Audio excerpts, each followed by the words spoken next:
Good morning, all. Welcome back to my class. Today we are going to learn the rest of the lesson. This is Jody's phone. Before that, I am going to check your memory. Why was Millville afraid to leave Jody alone? Millville was afraid to leave Jody alone as he was worried about what could happen if he got lost or bitten by a snake too. Second question. Jody didn't want Millville with him for two reasons. What are they? Yes, Jody became unwillingly to be with Millville because of two reasons. He wondered if the fawn was dead or could not be found. He did not want Millville to see his disappointment. On the other hand, if he found the fawn, the union would be so lovely and personal that he could not bring himself to share it. Okay, then turn your textbook to page number 91, part 3.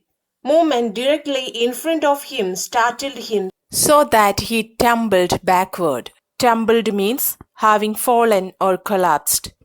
The fawn lifted its face to his. It turned its head with a wide, wondering motion and shook him through with the stare of its liquid eyes. It was curing. It made no effort to rise or run. Jody could not trust himself to move. He whispered, "It's me." The fawn lifted its nose, scenting him. He reached out one hand and laid it on the soft neck. The touch made him delirious. Delirious means extremely excited. He moved forward on all fours until he was close beside it.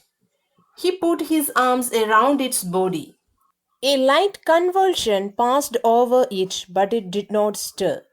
Convulsion means shiver. He stroked its sides as gently as though the fawn were a china deer, and he might break it.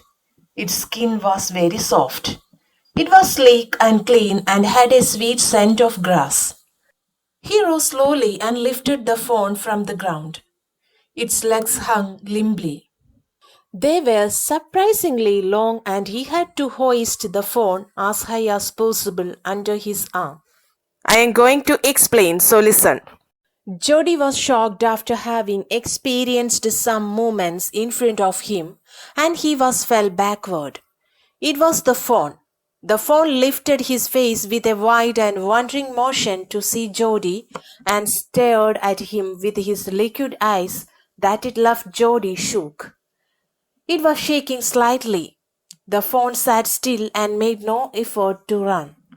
On the other hand, Jody could not move too, but he whispered lightly, "It's me."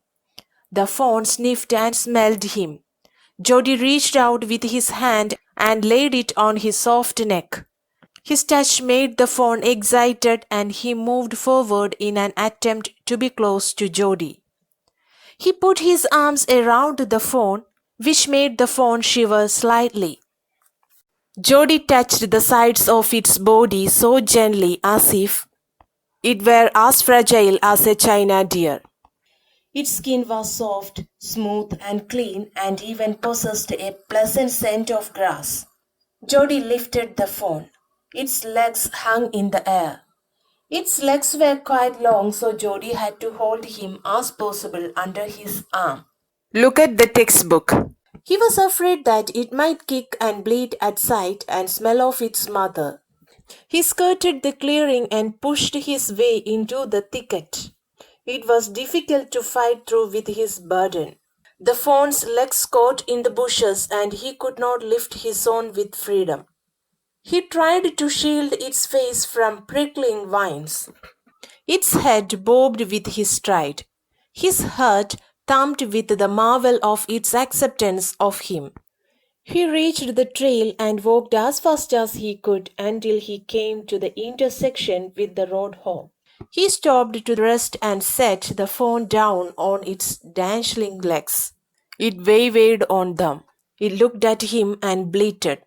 He said, enchanted, "I will carry you after I get my breath." Enchanted means filled with delight. He remembered his father saying that a fawn would follow if it had first been carried. He started away slowly. The fawn stared after him. He came back to it and stroked it and walked away again. It took a few wobbling steps toward him and cried piteously. It was willing to follow him. It belonged to him. It was his own. He was light-headed with his joy. He wanted to fondle it, to run and romp with it, to call to it to come to him. He dared not alarm it. Alarm means frighten. He picked it up and carried it in front of him over his two arms. It seemed to him that he walked without effort. I am going to explain, so listen. He feared that the fawn might kick and bleat. He skirted the clearing and entered into the shrubs. It was difficult to walk with the fawn. The fawn's legs tied in the bushes. Jody couldn't lift the fawn, but he tried to protect its face from prickling vines. Its head moved up and down with his walk. Jody's heart thumped because he couldn't believe that it was accepted him. He walked as fast as he could until he reached the road home. He stopped there and set down the phone. It looked at Jody and cried.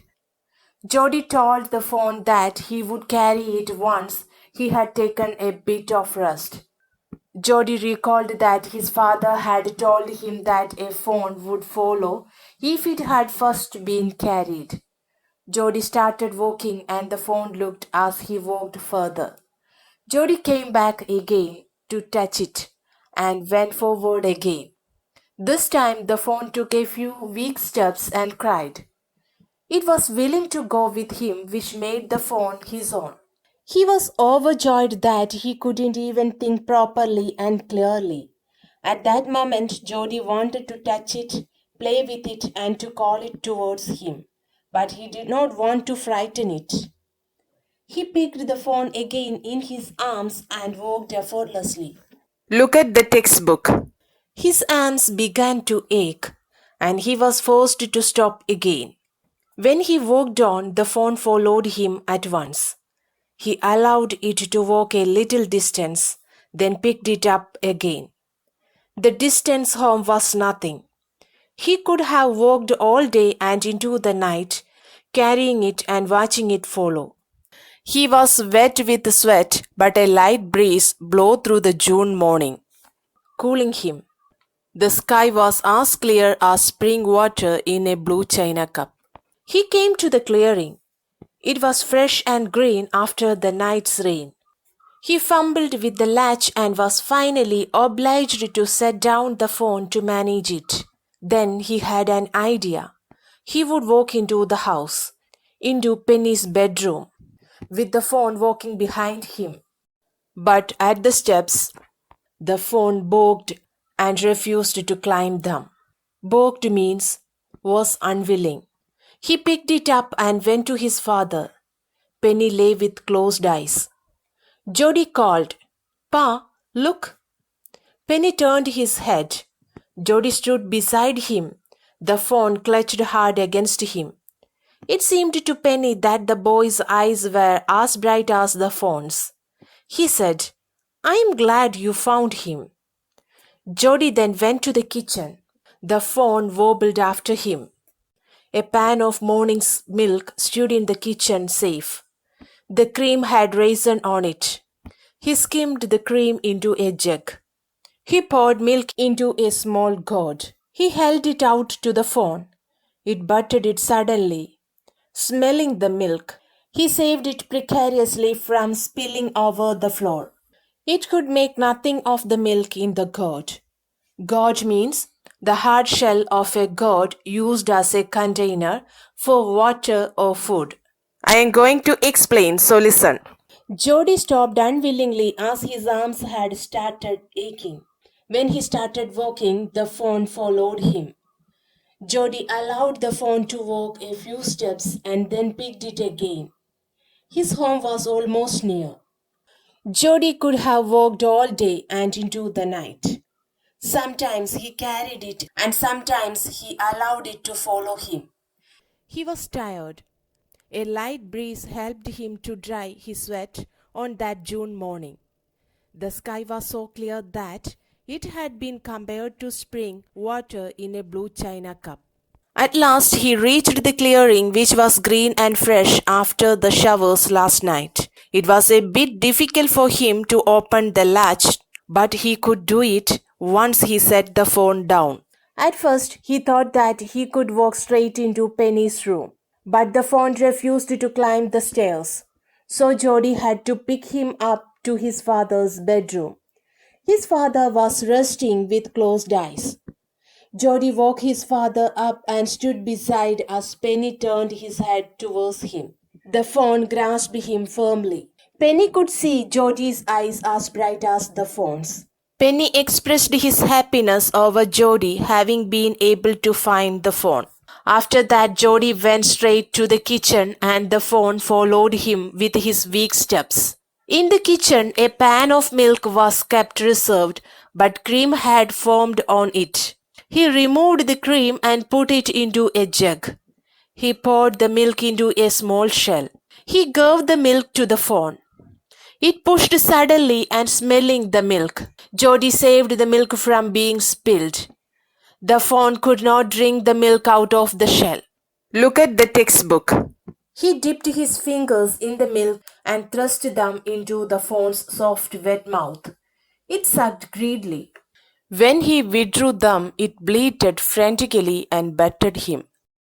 Frantically means in a hurried or disorganized manner. He dipped his fingers again and as the Fawn sucked, he lowered them slowly into the milk. The Fawn blew and sucked and snored. It stamped its small hoofs impatiently. As long as he held his fingers below the level of the milk, the Fawn was content. It closed its eyes dreamily. It was ecstasy to feel its tongue against his hand. Its small tail flicked back and forth.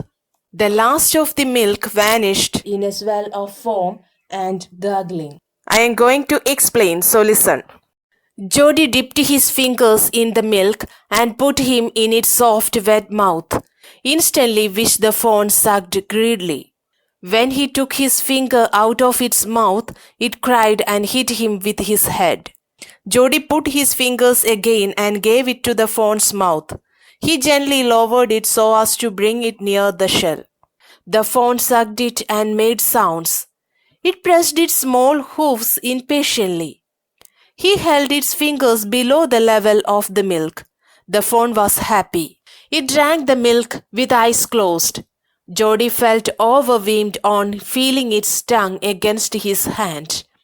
Its small tail moved back and forth. The milk disappeared quickly, forming foam, which was marked by a bubbling sound. That's all for the day. Thank you.